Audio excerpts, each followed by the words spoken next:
El Ministerio de Trabajo ha difundido algunas cifras hablando de que el desempleo ha caído y que ha aumentado el empleo en el Uruguay.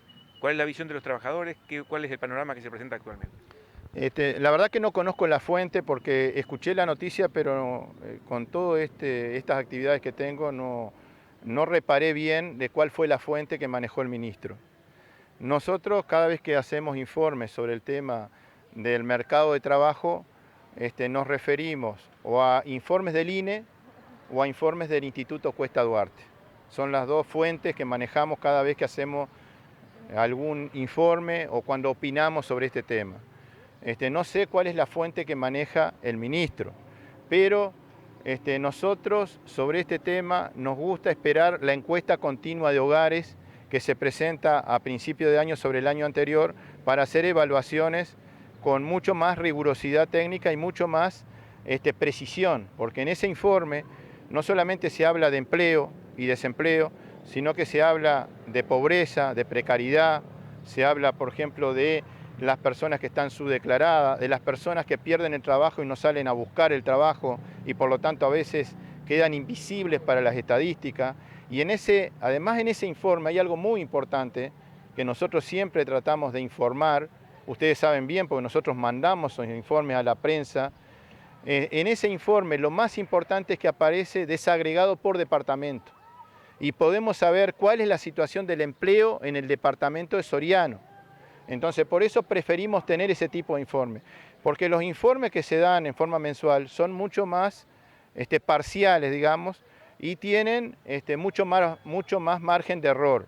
Pero de todas formas no digo que no sea válido referirse a esos informes, lo que digo es que por lo general es mucho más seguro y mucho más precisa la información que se hace a partir de la encuesta continua de hogares. Porque la muestra que se toma es mayor y porque el alcance del informe es mucho mayor. Ahora, hay que hacer un seguimiento de cómo se va comportando el mercado de trabajo y nosotros entendemos que el mercado de trabajo, nosotros recorremos el país y vemos que el mercado de trabajo se está deteriorando. Los indicadores de repente oficiales pueden decir algo en este momento o la interpretación de esos indicadores pueden dar pistas, pero cuando vamos, por ejemplo, a los lugares de trabajo, nos encontramos con que en esos lugares antes había mucho más gente trabajando y ahora hay menos gente trabajando, produciendo lo mismo y generando mucho más riqueza, generando mucho más rentabilidad para las empresas. Por lo tanto, la visión que tenemos nosotros sobre la situación del mercado de trabajo es a partir de lo que vemos. La semana que viene vamos a estar en Río Branco. Cerraron los free shop y cientos de trabajadores quedaron sin trabajo en la frontera. A ver, ¿alguien se anima a ir a Río Branco a explicarle a la gente de Río Branco y decirle que el desempleo bajó? Yo creo que esas cosas hay que tenerlas en cuenta a la hora de informar sobre la situación del mercado de trabajo. ¿Ese deterioro ustedes lo perciben respecto al 2020 o al 2019? El mercado de trabajo ya venía deteriorándose, los indicadores venían desmejorando, porque a nivel global hay una situación económica anterior a la pandemia, incluso complicada, donde hay, digamos, dificultades a nivel global que impactan en el país. Y el país tuvo dificultades, estoy hablando de los últimos tres años por lo menos, y eso llevó incluso a tomar medidas a nivel nacional sobre algunas, digamos, políticas que fueron dirigidas a algunos sectores específicos que fueron más perjudicados por ese enlentecimiento de la economía. No creció el Producto Bruto Interno durante los últimos 3-4 años. Y eso, cuando el Producto Bruto Interno no crece, eso se refleja rápidamente en la situación económica del país y en el empleo.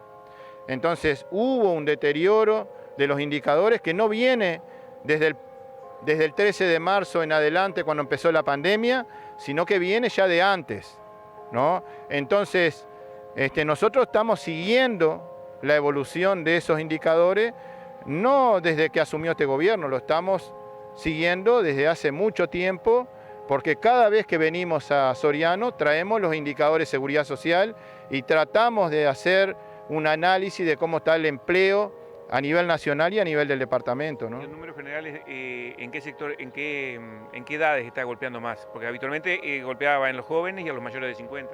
Bueno, se mantiene eso, hay mucha dificultad de empleo en los menores de 25 años, en las mujeres y además también en las edades de 45, 50 años.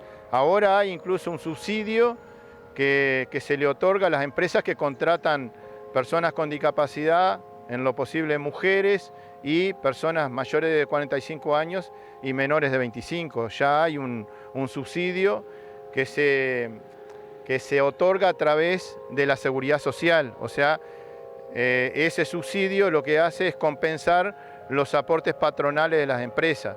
Entonces, hay medidas que apuntan a proteger el empleo de esas edades, pero mientras tanto se propone aumentar la edad de retiro.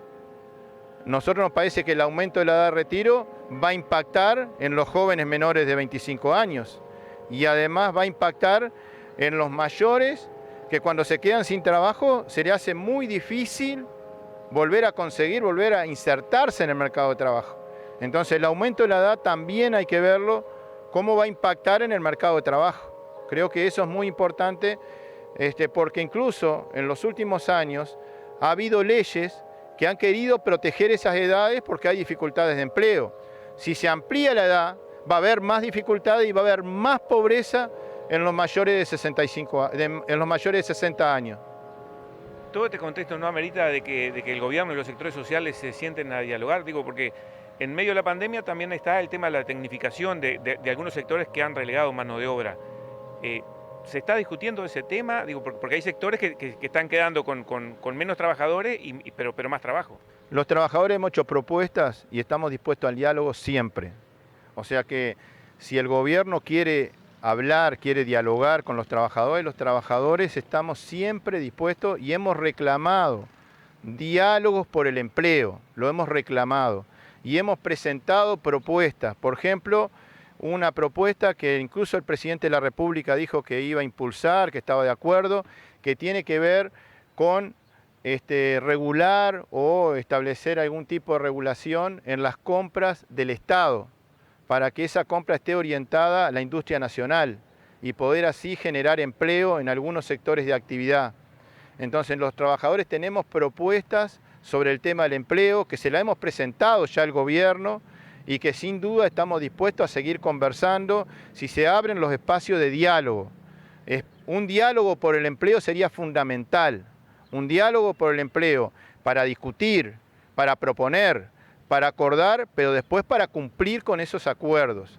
Nosotros tenemos propuestas para dinamizar el mercado interno, pero no se hace recortando las prestaciones de seguridad social, no se hace rebajando el gasto en seguridad social, porque por ejemplo en el departamento de Soriano, a través de las prestaciones del BPS, entran 10 millones de dólares todos los meses. Si se reduce el gasto en seguridad social, en el departamento soriano va a entrar menos dinero por el pago de las prestaciones del Banco de Previsión Social. Entonces, si queremos generar empleo, la seguridad social genera empleo, porque estos 10 millones de dólares que la seguridad social paga en prestaciones van a parar a las pequeñas y medianas empresas que viven del mercado interno. Y en esas empresas hay trabajadores. Si no estuviera esta inversión de seguridad social, en esas empresas tendríamos más problemas de empleo del que tenemos hoy. Muchas gracias, muy amable. Muchas gracias a ustedes.